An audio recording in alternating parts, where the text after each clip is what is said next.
जय जय शंकर हर हर शंकर जय जय शंकर हर हर शंकर जय जय शंकर हर हर शंकर जय जय शंकर हर हर. சமூக தனி வாழ்க்கை நெறிகள். தெய்வத்தின் குரல் 3ஆம் பாகம். தன் கையே தனக்குதவி. முரணுக்கு காரணம்.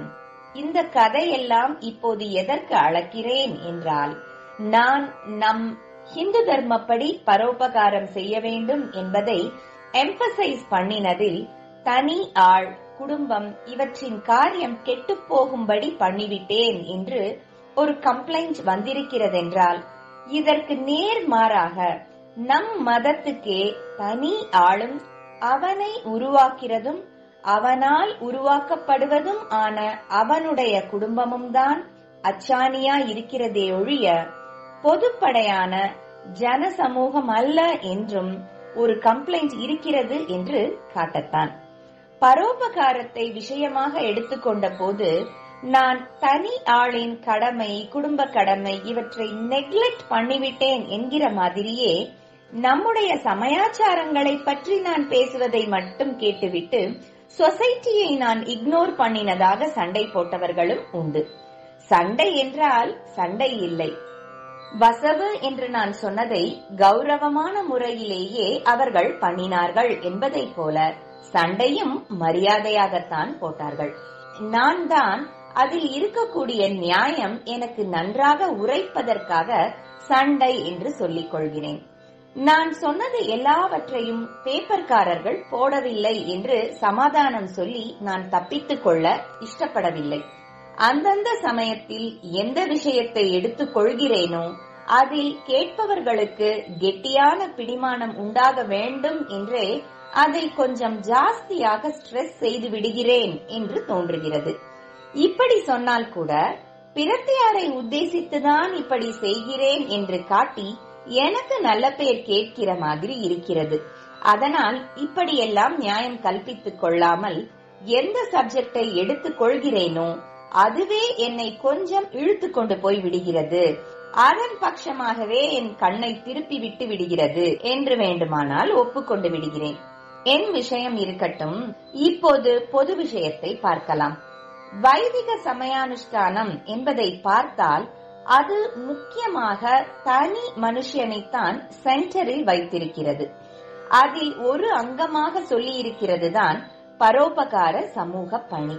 சமூகத்தை நலமடைய செய்யும் போதே அப்படி செய்வதாலேயே இந்த தனி மனுஷன் ஆத்ம பரிபக்குவம் அடைவதுதான் இந்த பரோபகாரத்துக்கும் குறிக்கோள். இவ்விஷயம் பரோபகாரம் என்ற உரையிலேயே விளக்கப்பட்டிருக்கிறது. சேவைக்கு பாத்திரமாகிறவனும், அதாவது தானம் பெறுகிற தீனன், சிகிச்சை பெறுகிற நோயாளி, வித்யாதானத்தால் பிரயோஜனமடையும் மாணவன், இப்படியாக பலவித பரோபகாரங்களுக்கும் பாத்திரமாக இருக்கப்பட்டவனும் இந்த லௌகிக உபகாரங்களை பெற்றதோடு திருப்தி பெற்று நின்றுவிடக் கூடாது. இவனும் தன்னுடைய இந்த லௌகிகமான ப்ராப்ளம் தீர்ந்தது, இதற்கான விசாரம் இனி இல்லாமல் ஆத்மா பக்கம் விசிராந்தியாக திரும்புவதற்குத்தான் என்று புரிந்து கொண்டு அந்த வழியில் போக வேண்டும். வெறுமே லௌகிக தேவைகளை பூர்த்தி செய்வதோடு பரோபகாரம் நின்றுவிடுமானால் அது செய்தவனுக்குத்தான் சித்த சுத்தி என்ற பெரிய லாபத்தை கொடுப்பதாகுமே ஒழிய உபகாரம் பெற்றவனுக்கு சாஸ்வதமான லாபம் தரவில்லை என்றே ஆகும். நான் சோசியல் சர்வீஸ் பற்றியும் பேசியிருக்கிறேன், தனி மனுஷனின் அனுஷ்டானங்கள் பற்றியும் பேசியிருக்கிறேன். சோசியல் சர்வீஸில் அநேக லௌகிகமான உபகாரங்களை சொல்லி இருக்கிறேன். அன்னதானம் செய்வது, வைத்தியசாலை வைப்பது, வித்யாதானம், செக்குலர் எஜுகேஷனையும் சொல்லி இருக்கிறேன். வேலை இல்லாதவர்களுக்கு உத்தியோக வசதி பண்ணி தருவது, ஏழைகளுக்கு விவாகத்துக்கு உதவி செய்வது என்று நான் சொன்ன அநேக விஷயங்கள் லௌகிகமானவைதான். இவை நேரே ஆத்மாபிவிருத்திக்கு உதவுகிற பணிகள் அல்ல. ஆனால் ஒரு இண்டிவிஜுவலின் ஆத்மாபிவிருத்திக்காக நான் அனுஷ்டானங்களை பற்றி சொல்லும் போது ஜெனரலாக கிரகஸ்த தர்மம், ஸ்திரீ தர்மம் என்றெல்லாம் சொன்னாலும் லௌகிக அம்சங்களை விஸ்தாரப்படுத்தி சொன்னதில்லை. ஆத்மாபிவிருத்தியை எய்மாக, லட்சியமாக வைத்தே அதற்காக ஸ்திரீ புருஷர்கள் தனி வாழ்க்கையிலும் குடும்பத்திலும் என்ன செய்ய வேண்டும் என்பதை மாத்திரம்தான் சொல்லி வந்திருக்கிறேன். மற்றபடி ஒரு ஏழைக்கு காசு போடு என்கிற மாதிரி உனக்கு காசு தேடிக்கோ என்று சொன்னதில்லை. கதியில்லாத ஒரு வியாதியஸ்தனுக்கு சிகிச்சை பண்ணு என்று சொன்ன மாதிரி உனக்கோ வீட்டு மனுஷர்களுக்கோ உடம்பு சரியில்லாவிட்டால் டாக்டரிடம் காட்டு என்று நான் சொன்னதில்லை. ஏழை பிள்ளை ஒருத்தனுக்கு படிப்பு கொடு, வேலை பண்ணிவை என்று சொல்லியிருக்கிறேனே தவிர உன் பிள்ளையை நன்றாக படிக்க வைத்து நல்ல உத்தியோகமாக சம்பாதித்து கொடு என்று சொன்னதில்லைதான். எவனோ ஒரு ஏழையின் பெண்ணுக்கு கன்னிகாதான சகாயம் பண்ணு என்பேனே தவிர உன் பெண்ணுக்கு வரன் பார்த்து கல்யாணம் பண்ணு என்பதில்லை. ஊருக்கு குளம் வெட்டு என்பேனே தவிர உன் வீட்டுக்கு குழாய் போட்டுக்கொள் என்று சொன்னதில்லை. ஏன்? இந்த லௌகிக உதவிகளை இன்னொருத்தனுக்கு பண்ணுவதே இவனுக்கு ஆத்மீகமாக உதவி பண்ணுகிறது, இவனுடைய சித்த சுத்திக்கு சகாயம் செய்கிறது. ஆனால் இதே லௌகிக விஷயங்களை தனக்கும் தன்னை சேர்ந்த குடும்பத்தவர்களுக்கும் பண்ணிக் கொள்கிற போது அதிலே ஆத்ம சம்பந்தமாக எந்த லாபமும் சேராமலே போகிறது.